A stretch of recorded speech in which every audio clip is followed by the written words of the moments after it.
அருண் உங்களுக்கு கையை ட்ரிகர் பண்ணுச்சு அப்படின்னா நீங்க சிவா கிட்ட நடந்தது என்ன? அந்த வெஞ்சன்ஸை நம்ம தூக்கி சுமக்கிறதா? என்கிட்ட பதில் இல்ல. என்னங்கண்ணே விஜய் சேதுபதி என்ன இப்படி பண்ணிட்டீங்க? என்கிட்ட பதில் நீங்களும் கையை வச்சுட்டீங்க. நீங்க தான் நாட்டாமையா இருந்து ஒரு நல்ல தீர்ப்பு கொடுப்பீங்க, நாங்க வீக்கெண்ட் வரை வெயிட் பண்ணோம்னா ஏன்ட்ட பதில் இல்லைன்னு சொல்லிட்டீங்க. ஆமாங்க, விஜய் சேதுபதி வந்து டபுக்கு டப்பா அருணுக்கும் நம்ம மஞ்சேரிக்கும் இடைந்த அந்த பிரெட் ரோஸ்ட் பிரச்சனை இருக்குல்ல, அதை வந்து பிரச்சனையை பேசி தீர்க்கிறாரு. அதுல மஞ்சேரியா தான் அந்த பிரச்சனையை எடுத்து பேசுற மாதிரி தான் தெரியுது. அதுல என்ன சொல்றாங்கன்னா, அருணுக்கும் எனக்கும் வந்து அந்த ஒரு பிரெட்டை டோஸ்ட் பண்றதுல எனக்கு ஒரு வாக்குவாதம் நடக்குது. அந்த வாக்குவாதத்தை நான் பேசிக்கிட்டு இருக்கும் போதே அருண் என்கிட்ட வந்து பேசுறதுக்கு தயாரா இல்ல.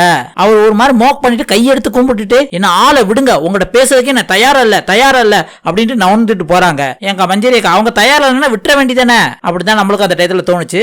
அதுக்காக மஞ்சேரியா எல்லாருமே வச்சு செஞ்சாங்க, அது வேற பக்கம். இருந்தாலும் ஏதாவது விஜய் சேதுபதி வந்து அதுக்கு ஒரு தீர்வு காண்பாரு அப்படின்னு நம்பி மஞ்சேரி அக்கா சொல்றாங்க. அதுக்கு விஜய் சேதுபதி என்ன சொல்றாங்கன்னா, அருண் உங்களை கையெடுத்து அப்படி கும்பிடுறது வந்து உங்களுக்கு ட்ரிகர் ஆகிற மாதிரி இருந்ததுன்னா, இதே சிவகுமார் வந்து உங்கள்கிட்ட ஒரு பிரச்சனையை தீர்வு காணும் போது என்ன ஆளை விடுங்க, எனக்கு அது தெரியாது அப்படின்னு நீங்க நழுவி போறீங்களா, அது என்னது அப்படிங்கிற மாதிரி சொல்றாங்க. ஆக்சுவலி வந்து அந்த சிவகுமாரை வந்து பனியன் இழுத்த பிரச்சனையில தான் இருக்கும்னு நினைக்கிறேன். அப்போ வந்து சிவகுமார் கேட்கும் போது என்ன ஆளை விடுங்க அப்படின்ட்டு வந்து மஞ்சேரி நவந்து போனதா விஷயமா தான் இருக்கும்னு நான் நினைக்கிறேன். அது இல்லைன்னா உங்களுக்கு வேற எந்த விஷயம் தெரிஞ்சுன்னா கமெண்ட்ல சொல்லுங்க. அந்த விஷயத்த தான் கேட்கிற விஜய் சேதுபதி. அதுக்கு மஞ்சேரிட்ட பதில் இல்ல.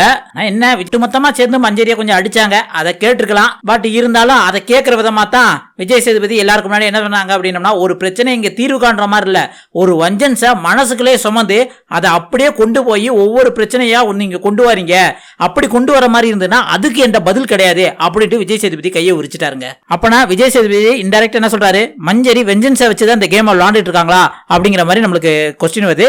இதை அருண்டையும் கேட்டுக்கலாம். ஏன்னா அருண் அந்த கும்பிட விஷயம் இல்ல, மற்றபடி வந்து அருண்ட வந்து சத்தியமா என் ப்ரொஃபஷன் மேல வந்து சத்தியமா நான் ப்ரொஜெக்ட் பண்றேன், அந்த வார்த்தையை நான் சொல்லவே இல்லை அப்படிங்கிற மாதிரி சொன்னதுக்கு வந்து அருண்ட 4 கொஸ்டின் கேட்டுக்கலாம். அது மட்டும் இல்லாம இந்த திருட்டுத்தனமா நைட்ல மிட் நைட்ல உட்காந்து சாப்பிடுறாங்களே, அதெல்லாம் வந்து விஜய் சேதுபதி ஒரு குறும்படம் போடாட்டாலும் சுட்டி காமிக்கிற மாதிரி ஏதாவது பேசியிருந்தா அப்படின்னா அடுத்து எல்லாத்துக்குமே ஒரு பயம் இருந்திருக்கும். அதையும் செய்யல.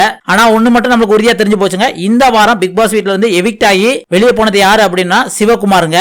அதுக்கு பதில் நீங்க உங்களுக்கு வேற யார் போயிருந்தா நல்லா இருந்திருக்கும், இல்ல சிவகுமார் போனது கரெக்டானா அப்படிங்கறத மறக்காம கமெண்ட்ல சொல்லுங்க.